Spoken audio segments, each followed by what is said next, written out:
Hello and welcome to the garden. Well, today I'm going to take a look at some of our root crops.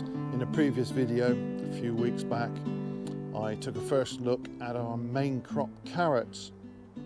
Well, I've been waiting for the cold weather to arrive. I wanted a few frosts on the parsnips before I start on those, and it has been pretty cold the last week or two. We've definitely had some frost now and some pretty cold days, and that cold that helps to turn some of the starches in those roots into sugars, so they should be sweeter, more tasty now. And I think it's okay for me to start lifting a few.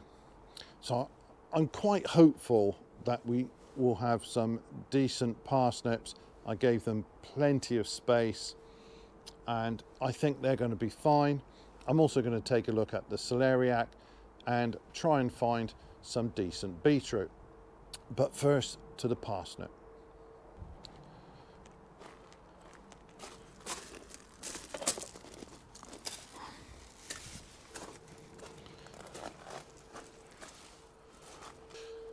Well, we've had one go to seed. I don't normally get that. I don't sow the parsnip too early.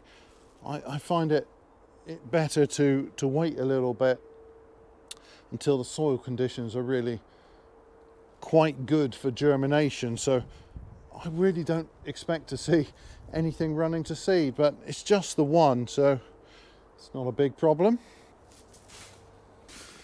So the foliage is all leaning over now, but it's quite, these plants look reasonably substantial. I don't know. Let's have a little look.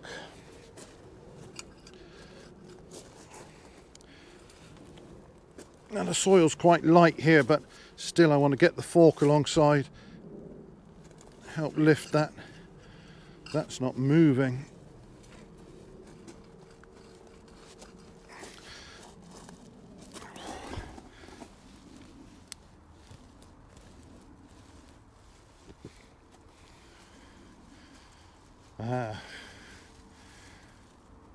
Now that is a proper parsnip. Excellent. Yeah, that's a nice root. Oh, just caught it with the fork there, but never mind. Yeah, it's got a really good parsnip smell. That is great. I think I'll take 2 of those.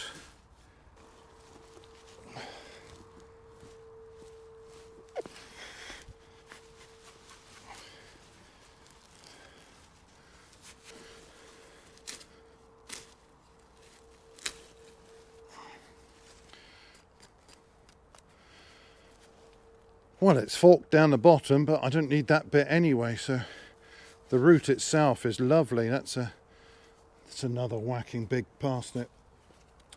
Definitely don't need more than 2 of those. So I station sowed these parsnip and I thinned at each station to just 1 plant. And you can see these are a reasonable distance apart. I don't know what that is. That's probably about 5.5 inches, and that's quite a good spacing for the parsnip, and that allows them to form some pretty good roots. While I'm here, I think I'll grab a couple of carrots as well.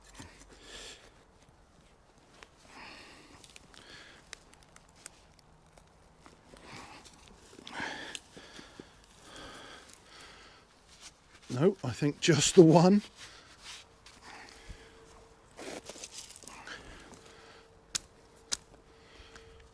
That is a mighty fine carrot. Yeah, lovely. So you may have seen the carrots on the previous video. This one is San Valery. I think I could move the planting date a couple of weeks because, I mean, weather depending, of course, they've grown really well this year, and there's nothing wrong with the roots being this size. This is good for a main crop carrot, but I think I could delay planting by at least a fortnight and still get good size roots for this end of the season. The parsnip, this is one that we've grown many times before. This is Guernsey, so-called demi-long de Guernsey, or half-long. It always makes me chuckle when I lift one of these, because I don't think I've noticed any real difference in the length of the root between this so-called half-long and any of the other varieties we've grown. So yeah, I'm not so sure about that aspect of it, but it always gives us good quality roots, and these appear to be free of any sort of damage. There's no canker on them, which is great, and yeah, I am very happy with those. Now on to the Celeriac, and there I'm not so hopeful, but we'll see what we can find. Celeriac is always a little bit tricky, rather slow to germinate, slow to develop. It's a fussy old plant. I've done very little to look after these since I put them in. I probably should have watered them a lot more during the dry periods, and I haven't really done that very much. Not that I expected to do so. I'm a little bit lazy when it comes to that sort of thing, but I think we do have some useful roots here. I've got quite a few, and this is probably one of the better ones. So I expect a few of the others are a little bit smaller, but I'll lift this and we'll see if there's anything decent here. There's not usually an awful lot hiding beneath, so if it looks small on top, it probably is pretty small. Oh, I can smell that celery scent is very strong in the air right now. Oh.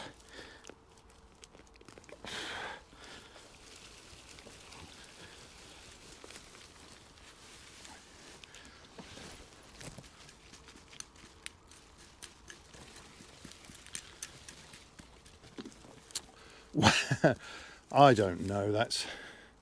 I mean, it's grown really well. You can see all these roots here. It's got itself really well established. It's not done a bad job, really. I mean, this was obviously a pretty healthy plant. The only thing is that the useful part of the root isn't huge. So I might get rid of this top growth and we'll have a look.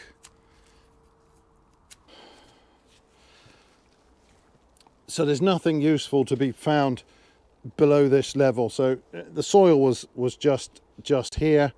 So you can see that really the root that you see above ground, that's pretty much what you're going to get. Well, this is a useful size celeriac, but it's not by any means large. And well, this is not going to win me any competitions, but I think that is probably one of those will be quite nice roasted up with the other veg I'm harvesting today. There's a really strong celery aroma coming off of this plant now. Of course, I bruised all this top growth. It's got that really strong scent. It's rock solid, but of course there's really nothing going on down here. All of this will have to be cut away, and well, I don't know. I'm satisfied with it. I'm not impressed by it, but I'm not depressed by it either. So I think this one is just about okay. So on to the beetroot. Now, there are many fantastic varieties of beetroot.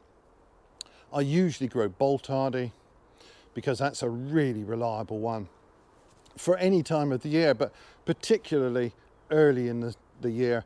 You can sow that when it's pretty cold and it doesn't bolt, or very rarely. And then I like to add a few more into the mix. We're quite fond of the beetroot. Very often I'll grow the striped Chioggia beetroots and sometimes the golden beetroot, and both of those are on my list for next year. This year I've got, along with the boltardy, Cheltenham green topped. I'm not sure I've got anything useful there, not yet, but the one I'm looking at today is Crapaudine. It's the oldest beetroot, I think, that is still in cultivation. This one's been around for hundreds of years.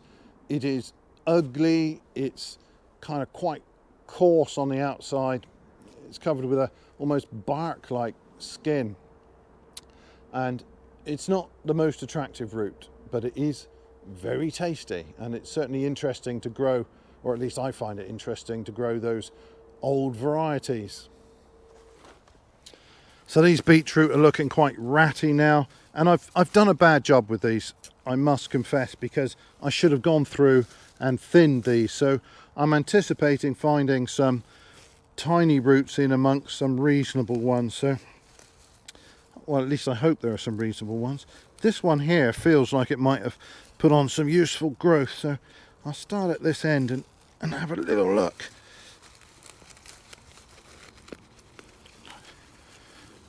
Ah, now that's not so good. That has, well, now there's something useful there. But I don't like the way that has forked. I wonder if the taproot has hit a stone maybe. Obviously I'll trim these roots off, but there is still some solid beetroot in there. So it's not a disaster, but it's not great. Let's have a look. What else have I got?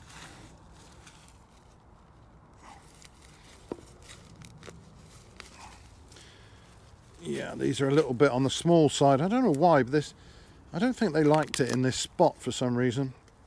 That's a tiny beetroot. Still useful, of course. The small beets are very pleasant, but I'm not going to be winning any prizes for that. Let's have a look. These would have done better, I think, if I'd got round to thinning them properly. And again, it's forked down the bottom. That's a little bit annoying. It's possible this soil is a little too rich here.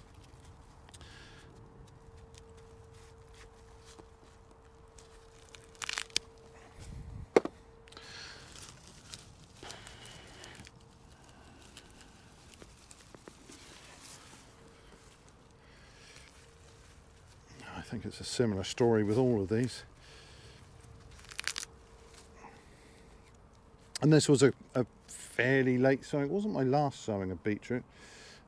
So the roots aren't huge.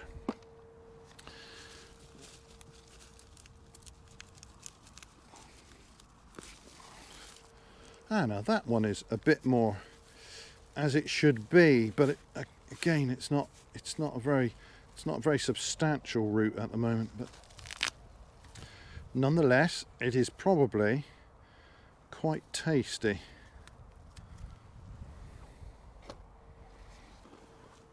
Well, they're not that impressive, and I think if I'm sowing these varieties again, I think I need to start these a little bit earlier in the season. These are, I think, a little bit slow growing compared with the Boltardi. I did lift one of the Cheltenham just to see whether there are any decent roots there, and actually this has done a slightly better job. This isn't a bad little beetroot. It could be a little bit larger, but I think that's probably quite reasonable. And I mean, we've got tons of beetroot because I've got a whole other patch of it, and there's loads of roots there, so we're really not short of it.